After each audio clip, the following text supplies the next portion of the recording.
we're inviting you into our monthly Pastor's Aid meeting, which is our Apostolic Impartation and Development, where in our fellowship we reach out and we try to encourage our pastors and build them up so that they can be successful in the field of the Lord. So welcome. With that being said, we're going back, we're dealing with evangelism in our local house. So the first question that we're asking is if our churches are ready for evangelism. There are three sets of people that need to be ready for evangelism. The first set is your immediate family, the pastor, wife, or the pastor's husband, and the children. The second set is the leadership team. And the third group is the general congregation. And let me tell you why. The family, the pastor's family have to be ready because they are the face of the pastor, whereas the pastor is the face of the church. So if the pastor is the face of the church, his family is his face. And so how he looks will determine if anybody's going to continue to come or they're going to just see him and walk away. So with that, what do you mean by that? Is the first family ready to be stretched even more because more members, more people mean the pastors have less time? Because more people that come in means the pastor got to pour into them, means the pastor has to work with them, especially depending on where they are in God. If they are new babes, you're going to have to give them more attention than you have to give somebody who maybe is moving from another location and they just happen to come to your church because they're now living in your area. So they know God, they know church work, they know different things. You don't have to spend as much as time as you have to spend a new convert because you got to give them the milk, and milk, it dries up easier. So you got to keep feeding them. Is the pastor's wife, is the pastor's children ready to be stretched that much more? How do they represent the pastor? Are they in conflict with the pastor? Are they in difference with the pastor? Because all of this affects the house's readiness for evangelism. Because if somebody's coming in, they're coming in. They don't want to be a part of nobody's drama. They don't want to be a part of nobody's confusion. And you'd be amazed at how we think things are not seen. You'd be amazed at how loud tension is, even if tension is not spoken. So if there's indifference between the pastor and the pastor's wife, or the pastor and the pastor's husband, it is going to be seen, it's going to be heard, it is going to be felt in the congregation, and it's also going to be seen with your visitors. We may think it won't be, but it will be. And remember this, your visitors are interviewing you. So when they walk in, it's interview. They're looking at the pastor, they're looking at the pastor's wife, they're looking at the pastor's children. It's an interview.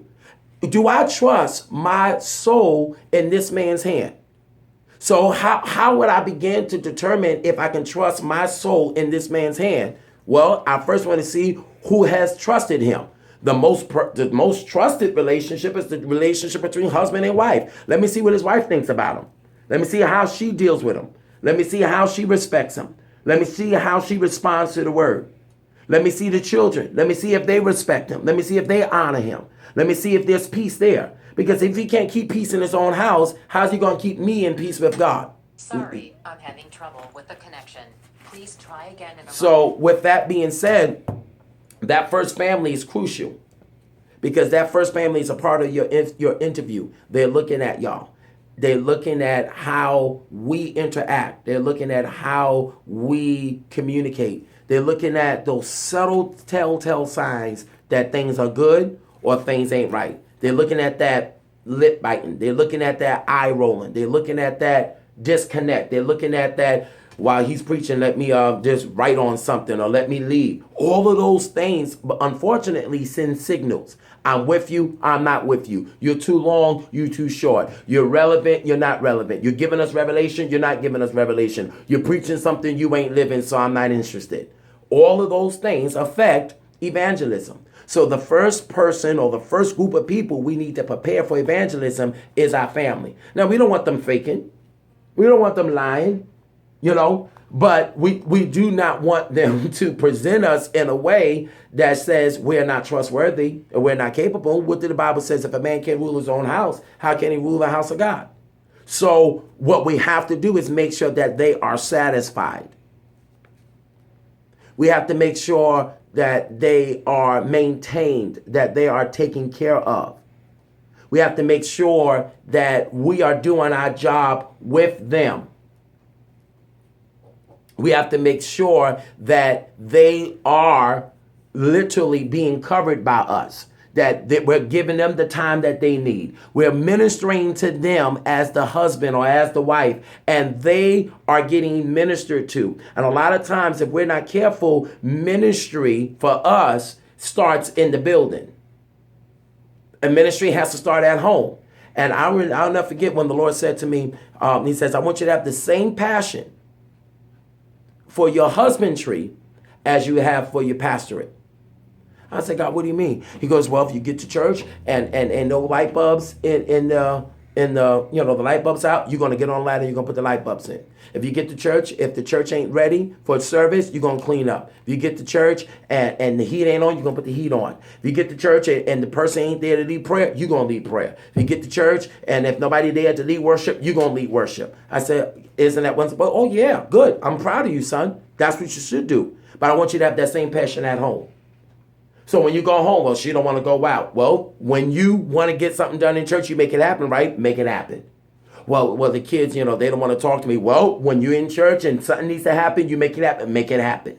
And sometimes we tend to work harder in the church because in our mind, we got to answer to God. This is the work of the Lord. But our home is also the work of the Lord. Without the connection to the church, our home is the work of the Lord. It is one of the first assignments that man has received. For this cause shall a man leave his mom and dad and cleave to his wife. So that's one of the first things that God has given man outside of the governance of the land and outside of the administration of the animals and things of that nature. But his first human was not a church, was a wife. So that is a ministry. And it took me a moment to understand that my ministry as a husband is just as important as my ministry as a pastor. And just as I will go the distance and go out of my way and really ain't nothing gonna stop me. Ain't nothing gonna stop me. I had to adopt that same mindset, that same spirit as a husband. Now, secondarily, we understand that it's necessary because it does affect the house of God. Your marriage plays out in the sanctuary when you're the pastor. When we were dealing with the Persian king and his wife Vashti, his officer said to him, you got to put an end to this, because if your wife can disrespect you like this, then our wives are going to disrespect us. And if our wives disrespect us as your leaders, then the nation's wives is going to disrespect them. So your relationship is going to set the tone for the entire nation, for the entire kingdom, for your entire congregation.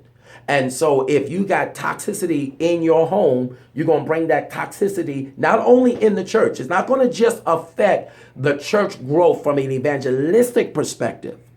It's going to affect the church health from a body perspective. People literally are going to have the same issues that you have in your marriage with their marriage, because it starts from the head down. Now, the good news is that, okay, been there, done that. Let me show you how you get out. But if you're comfortable in it, your people going to be comfortable in it because you represent what's normal. So not only are you going to have an issue with growing your church from is this horizontal? From a horizontal perspective, bringing in more people, but you're going to have an issue with growing your church from a vertical perspective between them and God. Because God said if you had issues in your marriage and you let those issues be undealt with, it's going to affect your prayer life. Peter said God won't even hear you. So how can if the pastor's main responsibility is to be a chief intercessor. How can a pastor and a wife be a chief intercessor for the people if God ain't hearing them because they got issues undealt with in their marriage? So now the people can't get prayers through because you can't pray because God said, I ain't hearing you because you got an issue with your home and you ain't dealing with it. So we really have to get, is our marriage and is our children ready for evangelism? So now we dealt with some of the toxicities. We dealt with some of the, some hateration and all that stuff. Let's deal with another sense of readiness. Is our family hospitable? Do we welcome? As a family, if you have children, do your children welcome other children? Because remember, it's from every area. The husband is welcoming another husband. The wife is welcoming another woman. The children's welcoming other children. You'd be amazed at how your whole family affects families as a whole. You know what I'm saying? So as my children stuck up, like, we don't want nobody here. Oh, she thinks she's cute. Oh, I'm the only dog around here. You're going to affect your church growth. Because when them kids come back home, like, mommy, the pastor's children are really nasty. They're really mean. They're not friendly. They're bullies. Or same thing with the wife. Is the wife like, I'm the only pretty woman in here, so if another pretty woman walks in, she has an issue? You know what I'm saying? So are we hospitable? Is our family hospitable? Because our family is kind of the gate of the church. So when we welcome in a family, every one of our members of our personal family has to model hospitality and say, hey, we're happy you're here. So that's one. So we dealt with, is the family ready for the additional sacrifice of less time with the pastor to a certain extent, because the pastor has to spend a little bit more time with these new people coming in?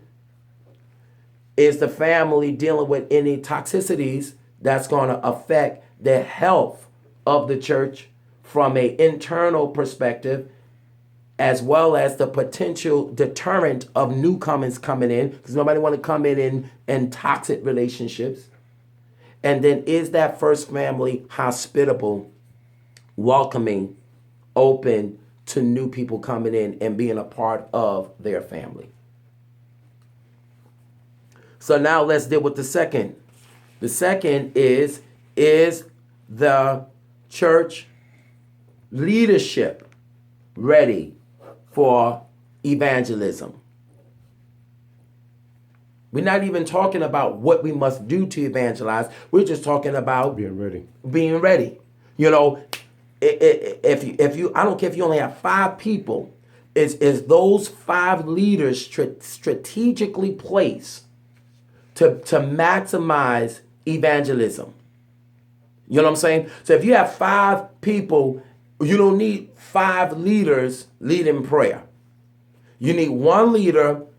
If you don't have nobody else, you need 1 leader hosting, welcoming folks to come in. Welcome to our church. You need another 1 ushering, showing them where their seats are. You need 1, organizing the service. You need another, here. You need another there. So you whatever you have, even if you have 3, it's a matter of taking what you have and making sure everybody is strategically placed to maximize evangelism. So am I really taking advantage of my resources? Is everybody in place? Is somebody in charge of getting the visitors cards? Do we even have visitors cards when visitors come in? Do we have something to be able to get their information so that we can follow up with them? Let's talk about that for a second. In that visitors card, do we have, of course, welcome, but are we getting their names? Are we finding out their age group to find out what generation they belong to? Are we finding out their ethnicity to find out what's the best cultural approach that we should take with them?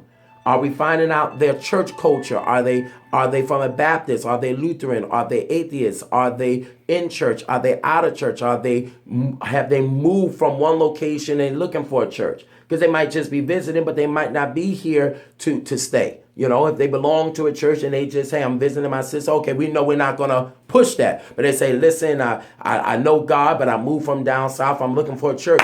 Okay, let's let's work. So we got to get that information. So now once we have that information, is there a leader in place that is responsible for, number one, retrieving these visitors cards and then processing these visitors cards, creating a database from this information? Then what are we doing with it? Remember we talked about those contacts. People that come to your church, they need at least 5 touches. The greeters, 1 touch. Ushers, another touch. Somebody from the hospitality committee, giving them the business cards, the 3rd touch. Pastor, first lady, if they can, shake their hand, 4th touch. Somebody on their way out, 5 touch. That's just in the house. Then if we can you really have about 72 hours to make a great impression.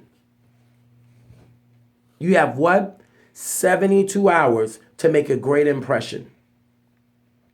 If within 72 hours, let's see how that works. Churches on Sunday. If we are able by Sunday night to send some kind of email, some kind of text, some kind of direct message to that visitor, that's to say, thank you for visiting our church. We were so happy that you were our guest. Make it personal. If you want to include a little snippet of the pastor's message or the choir song, you know what I'm saying? Now, the truth is, one of the things that you can do, you want to be smart, is that you include in your visitor's card, what did you like the most and what did you like the least, some situation. So if they said, we like the pastor's message the most, when you send your direct message out, you include a little bit of the pastor's message, and remember, God is on your side if that was the pastor's message. Mm-hmm. If they like the choir, you pick one of the choir songs, say, and remember, heaven belongs to me, we hope to see you again. If you can do that by Sunday night, you are in gold. That's when you need your leaders. That's when you need somebody who understands that we are only here if we continue to grow. Now, going back to the 72 hours, what was that now? 72 hours is your greatest opportunity to make your greatest impression on a visitor coming in. Of course, the closest to your direct service of that 72 hours, your impression is even better. So in other words, if you have a service Sunday morning, if you can get some kind of text to them, some kind of email to them, some social inbox to them, don't become unintegral. The pastor, you see the woman like, yeah, I want you to know I'm really happy you came, so you want to cover yourself. Come from the church, maybe have somebody from the church, respond and make that happen on behalf of the pastor and his wife, and our congregation. We want to say thank you for coming. So you always, cover yourself. If you can do that within that first day, you're gold. Then your second day, 24 hours, maybe you send out that Monday, send out a postcard or a little letter, just really want to say thank you for coming. Here is a list of our services that we offer you, not just church services, but if there's anything that the church has, food pantry, childcare, human resources, whatever you can, whatever you guys have to offer. Hey, we're just letting you know this is what we have available. If there's anything, and maybe at the end of that or a part of that, if you want to say, hey, we have a prayer hotline, or we have prayer time, you can fill this prayer card out, send it back to us, put it back in, and we would be in prayer. That's within 25 hours. They got something physical. You got something digital, but you got something physical. No, the 24 is part of the 72. That 24 is part of the 72. So the first night, you sent out a text, you sent out an email, some kind of social inbox, depending on what they give you. That next business day, you send a letter out. Or a postcard, something they can hold in their hand. Okay? Then now you're in your 24 hour. they'll get it probably in 48 hours. That letter most likely, but they'll get it next day. See, and then in your 72 hour, you make a phone call. And guess what the phone call is about? I just want to see if you got our letter. I just wanted to make sure you got our package we sent out to you. We're happy that you came. Is there anything we can go into prayer with you? Is there anything we can agree with you in prayer? Sure, yes, my son, but you write it down. Okay, sure, wonderful. You take that information down, log in. And by the way, just so you know, we have such and such service. We got Sunday service. We'd love to have you come back, and then you kind of step back a little bit. Let the seed grow. Step back. You don't want to overdo it. You let it grow. You push it through, and you ask them, okay, well, based upon what you asked me to pray about Right, you with. How's it going? Well, There you go. Would you mind if I call you next week just to follow up with you and see how it's going? So if you made your phone contact with them on a Wednesday, maybe follow up next Wednesday, especially if you don't see them Sunday. If you see them Sunday, hey, how's it going? What's the da-da-da? But if you don't see them Sunday, then next Wednesday, I was just calling, not because you didn't come to our church. That's important. Not calling because you didn't come to our church, because you didn't join our church. Mm-hmm. I'm calling you to see how things are going with you, because I've been in prayer concerning your situation. How's it going? Oh, my Lord, God moved. Wonderful. One day you just got to come and testify. Mm-hmm. Or, great. Is there something else we can agree with? Or, no, we still praying. Okay, well, I'm praying. We believe in God. Just so you know, I've included the pastor, so this is on the pastor's prayer list. And you are really praying. We want to see breakthrough. So we praying, we going in, and then we're following up. And people will take to the care without interest. This person really, is concerned about me getting this breakthrough. They're more inclined to come in and be a part, So that's one thing. Another route is within that 72 hours, if you have a visitation team, that will say they come Sunday, by Monday or Tuesday, we go to their house and we bring them like a little, I used to call it mug them. Get mugs for the church, helping hands, put a pencil of the church, maybe put a CD or I would say tape, that's old, but a CD or MP3 stick from the service. And you knock on their door, say, we're just here to mug you, and give them that mug or give them a plant, something that they're going to be able to use and see and constantly, hold on, we're not ready for you guys yet. Something they're going to use and see and then constantly remember you guys by. And by the way, same thing, is anything we can agree with you in prayer? And if there's where we pray, okay, do you mind if I call you next week just to follow up with you? By the way, when you mug them, of course, you're giving them. So instead of the letter, the delivery man delivering the letter, if you have a team. Now, I'm going to pause here. The truth is, at the end of the day, if your church is struggling, to exist,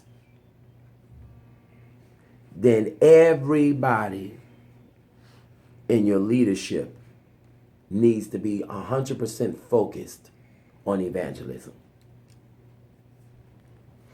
At this point, I don't care about tablecloths. I don't care about who's getting me water. I can get my own water. I don't care about who's making tea. I don't care about tea. I don't care about. At this point, we are in a state of emergency. And the only way, outside of prayer, of course, and outside of the Spirit, you know what I'm saying? The focus is evangelism. So our leadership team must be completely aware of that and refocus. And as the leader, as the administrator, you may have to reassign. No, I need you on mug duty. I need you on this duty. I need you. I know you like praise and worship, but this is why I need you on. You know what I'm saying? Because if we're not careful, we can get in the business of just maintaining where we are and never reorganize and focus on trying to get to where we need to be. You know what I'm saying? And ain't no sense of washing windows and cleaning the house and nobody there, including you, right? So that's getting the leadership ready, really going down and say, who is going to be responsible to greet the visitors? Who's going to be responsible to get the visitors cards? Who's going to be responsible to send out the visitor letter? Who's going to be responsible to make the first digital contact? Who's going to be responsible to go mug them and then give me a report back? Yes, we had 10. You do the math. You do your own statistics. I promise you, if you get really, really, really serious about evangelism. Now, this is after they come into the house. Last portion that we're moving. Let's talk about the congregation. Is the congregation ready for evangelism? Are there divisions in the congregation we need to work out? Are there issues in the congregation we need to pull out? What's the mood and the mode of the congregation? What's the spirit and the culture of the congregation? Do I need to do some teaching to break up stony ground? I'm working on, every year you're supposed to kind of get your grass ready for that season.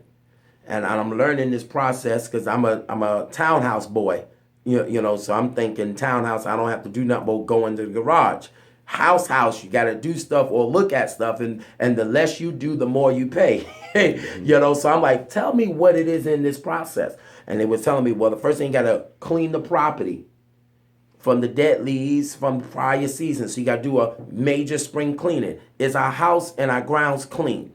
Are there things we need to deal with that we haven't dealt with? Are there issues we need to address? Are there apologies that need to be made? Are there things that we really just need to clear the air with? Right? That's number one. Two, then they said to me, you got to get a hard rake and rake up, ready for this? That dead grass. Mm-hmm. And sometimes we got dead grass in our lawn that we don't want to rake up because then our lawn look even, I call it bald-headed, Mm-hmm. But sometimes you got to get rid of the dead weight. Listen, are you in or are you out? Are you here or are you not? Because that dead grass is going to prevent new grass from coming in. So that dead weight that I don't want to be here, I don't like nothing here, blah, blah, blah here, and all this other stuff, all that stuff is going to do is create toxic environment and you're not going to get new grass. So, we need to have a conversation. We need to get rid of that dead grass that's just here, that ain't living, that ain't changing, that's not growing, that's not developing, that's not working, that's not sowing, that's not giving, that's not praising, dead. That ain't doing nothing. Dead. Get out. You don't need to be here. You don't want to be here. Choose ye this day who you going to serve. God or yourself, or mammon, or money. I don't know, but you got to make a choice. I'm never going to say you can't stay here, but I am going to say you got to choose what you want to do here. Because I can't let you clog up a seat that I'd rather have an empty seat waiting for somebody to come in that wants that seat than a seat sat in that ain't doing nothing, fighting against everything. Get out. Dead grass. That's a message. Oh, yes, sir. But anyway, you cannot plant seed, good seed, fresh seed, new seed over dead grass. No, sir. It's not going to take root. No. You got to get it. I was just at Home Depot, Lowe's yesterday doing the same exact thing. See? And I'm reading the label about what you have to do, how you have to prepare the ground for the seed. You got to, rake it. You got to do all that. Let's go to the next thing. You do the hard rake, all that. You gotta get that up, right? Then I got some moss because I got a lot of trees in my property. So if you want grass there, you got to rake up that moss. It looks green, but it ain't grass. Mm-hmm. So you got some people in your church that look green, but they're not producing. Mm-hmm. They're in the shade. They're shady. They're two-faced. They'll talk up you and then talk about you. Message of the Lord. Come on here, somebody. Shady folks. One side they say, I'm with you. The other side, I don't know why we always doing something. Shady. Rake up that moss. They grow in the shade. They're not in the light. They don't want the light. They don't want the truth. They're gossipy, full of busybody. Shady folks. It looks green, but it ain't healthy. Looks good. Preparing the congregation now. So you rake that up with that dead grass. They got to go and that dead grass got to go. Right? Then but not. there's another treatment. They say you put down Petoff, or I can't pronounce it. It's a very fluffy soil. Peat moss. Peat moss. And they said about this thick, just a top layer, so that the root, you put some dirt. I don't mind that church getting dirty as long as we're going to grow. So the leadership and the congregation and the first family got to roll up their sleeve and say, listen, this ain't about sitting in our positions and sitting in our seats. We got to get dirty, which means we got to go out to the earth and bring in the earth. We got to go bring in people. We got to get re-excited about our church, about our assembly, about our mission. And I want to pause there for a moment. How do you relaunch evangelism? You relaunch vision. You recast vision. Remind them, not just the universal calling of the church. Yes, the universal calling of the church is to win souls. Understand. But what is your individual house assignment? Who is your people? Who are your assignments? What is your mission in the global body of Christ? You know what I'm saying? Paul planted, Apollos water, God gives the increase. Paul was a planter, Apollos was a waterer. Are you a planter? Are you a waterer? You know what I'm saying? What is your mission? Who is your target audience? That should be a part of your vision. We are called to battered women. We are called to the ex-cons. We are called to the backslidden. We are called to the unchurched. We are called to the atheists. We are called to this community. What community are you called to? And I'm going to say this. What community are you called to? That should be a part of the vision of the church. We are called to such and such community for this purpose. Recast vision. Remind them who we are called to and why we are here. We're called to this community. And then your whole presentation is based upon who you're called to. If you're called to Spanish-speaking folks, you don't come speaking Greek. So you got to be able to speak their language. But you won't be able to speak their language if you have not studied that those are the people who you are called to. You have to understand their culture. You got to understand their plight. You got to understand their environment. You got to understand their situation so you know how to seed. Because you can't seed if you don't get that first layer of fluffy dirt. That's that earth. That's their surroundings. That's their environment. Then, and this is what I love about him. He says to